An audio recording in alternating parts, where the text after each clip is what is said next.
নজর রাখবো পরবর্তী সংবাদে। ফের ভয়াবহ দুর্ঘটনায় মৃত্যু হলো তিনজনের। বিশ্রামগঞ্জ থানাধীন ডন বস্কো স্কুলের ঠিক সামনের জায়গায় দুর্ঘটনা দেওয়ানবাজার এলাকায়।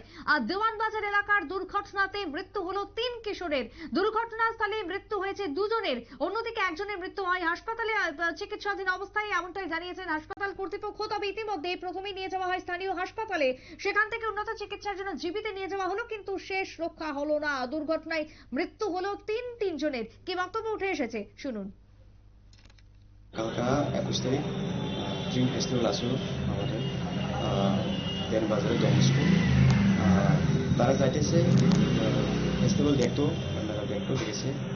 হঠাৎ করে আমিও জানি না, হঠাৎ করে ফোন আইসি 10:30 11টার সময়। কতজন মানে রওনা দিছে?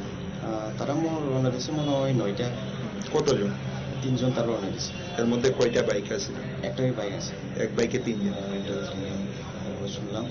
তারপরে হঠাৎ করে ফোন আইসি সারকা দেবরমা, তার কাছে মোবাইল আছে, হয়তো যারা দেখছে তার মোবাইল থেকে মম নাম্বার 7।